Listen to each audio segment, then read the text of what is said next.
A ver, ¿qué pasaría si te dijera que una de las partes que más nos saltamos en la Biblia, esa lista interminable de nombres, en realidad esconde un thriller divino? Me encanta esa descripción, thriller divino. Hoy vamos a meternos de lleno en la genealogía de Jesús. Y te adelanto algo, no es un salón de la fama. Para nada. Entre sus antepasados hay asesinos, idólatras, extranjeros, mujeres con pasados complicados. Lo que vamos a intentar descubrir es qué secretos esconde este árbol, por qué hay dos versiones distintas y, bueno, ¿qué nos dice todo esto de un plan que parece ir mucho más allá de la sangre? Diste en el clavo.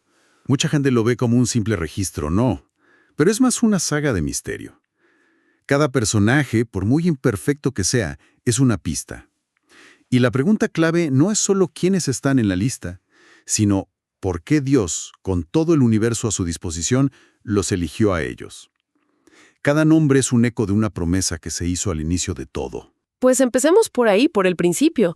Tenemos a Adán y Eva, la caída, y luego sus hijos. El primero, Caín, mata a su hermano Abel. O sea, un comienzo terrible para la humanidad. Terrible. Pero entonces nace un tercer hijo, Set. Y aquí es donde Eva dice algo que al leerlo me pareció muy potente. Dios me ha concedido otro descendiente en lugar de Abel. Suena a consuelo, pero sé que hay más. Hay muchísimo más. Esa frase es uno de los momentos más reveladores del Génesis. Para entenderlo, hay que ir al hebreo original. El nombre Set significa designado, o puesto en su lugar. Ah, mira. Y una palabra hebrea muy relacionada con ese concepto es la que, con el tiempo, da origen al término Mesías, o Cristo. O sea que, Lo que Eva está expresando, quizás sin entenderlo del todo, es una fe profética. No ve a Set como un simple reemplazo, lo ve como la semilla elegida, el linaje que Dios ha designado para cumplir su promesa. wow, o sea que desde la primera generación postcaída ya se está hablando de una línea mesiánica. Exacto. Y aquí se introduce una metáfora que va a ser el hilo conductor de toda la historia. La semilla. En hebreo es la palabra sera. Significa descendencia, linaje. Esta palabra es crucial. Sera. La declaración de Eva conecta directo con la promesa que Dios hizo en el Edén, de que una sera, una semilla, un día aplastaría la cabeza de la serpiente. Eva creía, con una fe asombrosa, que Set era el comienzo de esa promesa. Increíble. Pero, bueno, la historia se tuerce rápido. La humanidad se corrompe y llegamos al diluvio. Y justo antes hay un pasaje súper extraño que siempre me ha confundido. El que habla de los hijos de Dios que se unieron a las hijas de los hombres. Uf, es uno de los pasajes más debatidos. Hay dos grandes interpretaciones académicas, Eve, y ambas tienen su lógica. La primera, más simbólica, sugiere que los hijos de Dios eran los descendientes de Set, esa línea sagrada, que empezaron a mezclarse con los descendientes de Caín. Entiendo, una contaminación espiritual, digamos. Exacto, corrompiendo el linaje elegido. ¿Y la segunda? La segunda es más literal, y para muchos más chocante. Sugiere que los hijos de Dios eran ángeles caídos que tomaron forma humana y procrearon con mujeres. Espera. ¿Me estás diciendo que una interpretación teológica seria es que ángeles tuvieron hijos con humanos? Sí. Eso suena a mitología griega. ¿Cómo se sostiene ese argumento? Se sostiene en la literalidad del texto y en cómo otros escritos judíos antiguos, como el libro de Enoc, lo interpretaron. Pero, y esto es lo importante para nuestro análisis, no tenemos que resolver ese debate hoy. Ok. El punto central, sin importar la interpretación, es el mismo. La acera, la semilla prometida, estaba en peligro. El mundo era un caos genético y espiritual, y Dios tuvo que pulsar el botón de reinicio. Preservó únicamente a Noé y su familia, un remanente puro, para que la promesa pudiera continuar. Y aquí es donde, al revisar el material, yo misma me detuve. Porque abres el Evangelio de Mateo, lees una genealogía, y luego abres el de Lucas, y la lista es completamente distinta.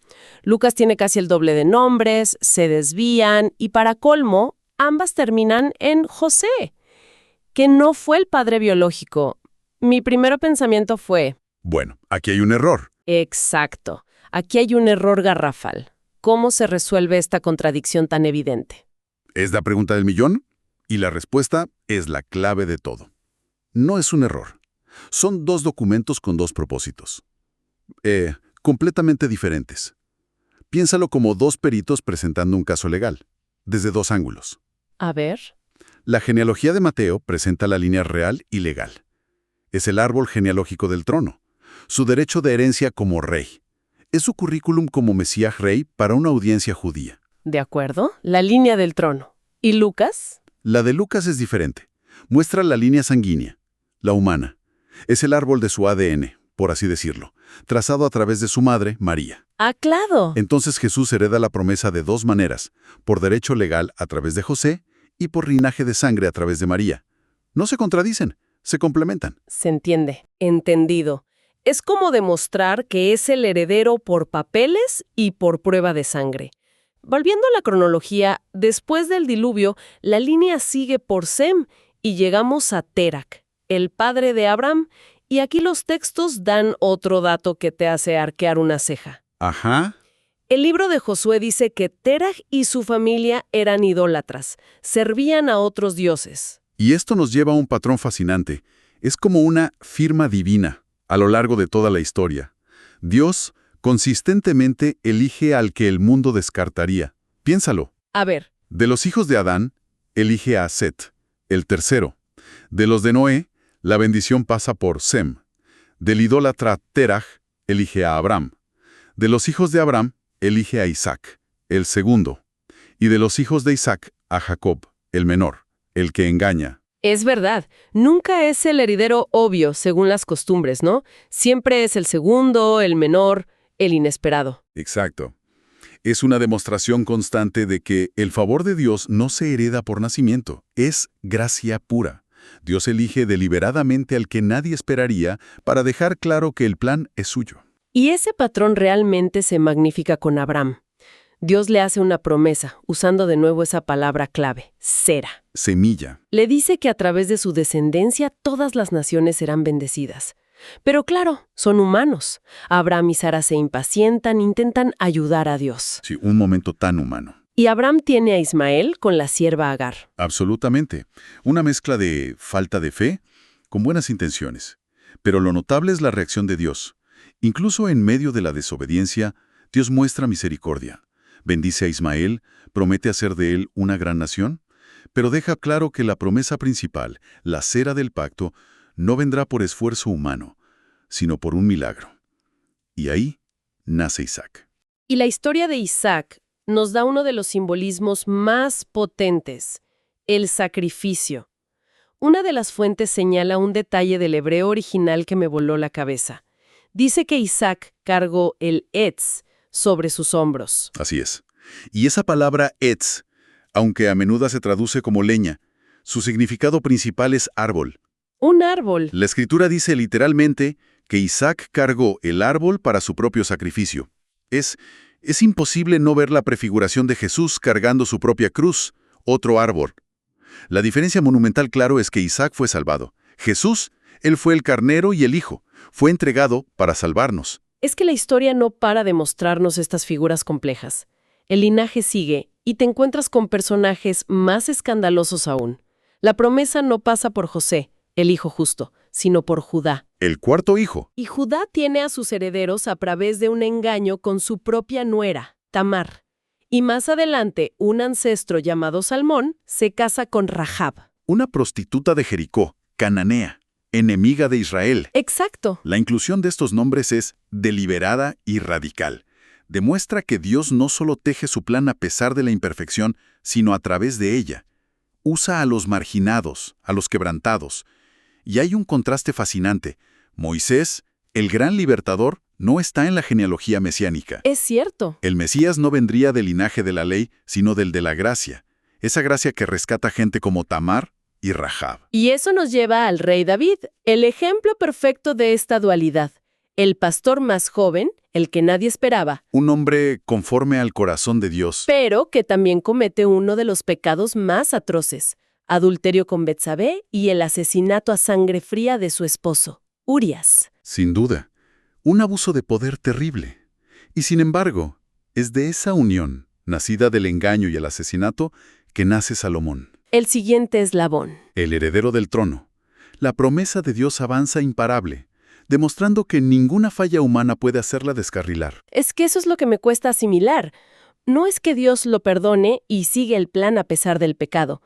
Es que el plan avanza a través del resultado directo del pecado. Totalmente. Es una lógica de redención. Dios no borra el pasado, lo redime, toma las piezas rotas y las usa para construir algo hermoso. Es el tema central de toda la Biblia. Volvamos un momento a las dos genealogías, porque se separan justo después de David, ¿cierto? Cierto. Mateo sigue la línea de Salomón, la real, y Lucas sigue a otro hijo, Natán. Y luego, de alguna manera vuelven a converger en José. Y de nuevo, la razón tiene que ver con la audiencia. Mateo, para judíos, tenía que probar que Jesús era el heredero del trono, por eso empieza con Abraham y sigue a los reyes. Ok, eso tiene sentido. Lucas, en cambio, escribía para no judíos. Su objetivo era presentar a Jesús como el Salvador de toda la humanidad. Por eso no para en Abraham, retrocede hasta Adán, el padre de todos. Claro, el Salvador universal. Pero en Mateo hay un detalle más, que parece un código secreto. Leí sobre la gematría. Sí, este es otro de esos momentos ajá. En hebreo antiguo cada letra tenía un valor numérico. Pues bien, el nombre David A ver. se escribe con 3 letras, Dalet, Bab, Dalet. Sus valores son 4, 6 y 4. La suma es 14. ¿14? No puede ser casualidad. No lo es. Mateo estructura deliberadamente su genealogía en 3 bloques perfectos de 14 generaciones. 3 bloques de 14. Es una forma codificada de gritarle a su audiencia: este es el hijo de David definitivo. Es increíblemente sutil. Lo que nos lleva a la pregunta final. Si Jesús nació de una virgen, ¿cómo encaja José en todo esto? ¿Por qué es tan importante? José es la pieza legal que cierra el círculo. No es el padre biológico, sino el padre legal. ¿Claro? En la cultura judía, la adopción confería todos los derechos. Al casarse con María, José adopta legalmente a Jesús y le transfiere su derecho al trono de David. Por eso la genealogía real de Mateo pasa por él. Y se cree que la de Lucas, aunque nombra a José por costumbre, en realidad sigue la línea de sangre de María. Así cumple los requisitos por ambas vías, la legal y la de sangre. Exacto. A lo largo de todo este recorrido hemos vuelto una y otra vez al tema de la semilla, de la cera. Y la Biblia está llena de metáforas de plantas para describir al Mesías, ¿no? La raíz, el vástago, la vid. Porque todo, absolutamente todo, conecta de vuelta al principio, al jardín del Edén. Allí había 2 árboles. La humanidad eligió el que trajo la muerte. Desde ese instante, todo el plan de Dios consistió en plantar una nueva semilla, un nuevo árbol de la vida. Y esa semilla es Jesús. Esa semilla prometida. Lo que me recuerda sus propias palabras. Yo soy la vid verdadera y vosotros los sarmientos. Exactamente. Ahí está la culminación de todo. Jesús no es una rama más en el árbol. Él es la raíz y el tronco del nuevo árbol de la vida. Y aquí viene lo más impactante. Su genealogía no termina con él. Se expande. ¿Cómo que se expande? El Evangelio de Juan lo dice. A todos los que lo recibieron, les dio el derecho de ser hechos hijos de Dios.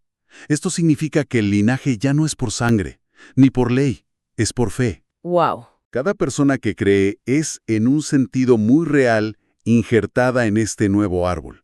Nos convertimos en parte de su familia, una familia eterna. Así que lo que empezamos viendo como una lista seca de nombres antiguos, se ha revelado como un mapa divino. Una historia que nos muestra cómo la gracia de Dios opera a través de generaciones, usando a la gente más imperfecta, rota e inesperada para cumplir una promesa perfecta. Precisamente, Jesús no vino simplemente a continuar la historia, vino a completarla y en cierto modo a reiniciarla. Él es el punto de inflexión donde la maldición que comenzó con un árbol en el Edén termina en otro árbol, la cruz, y donde la vida eterna comienza. Y eso nos deja con algo en qué pensar, ¿no? Si todo este linaje demuestra que un plan divino puede florecer a través de las historias más imperfectas y desordenadas que podamos imaginar, el propósito inesperado y redentor podría estar esperando a florecer en la propia historia de cada persona, sin importar cuán complicadas sean sus raíces o su pasado.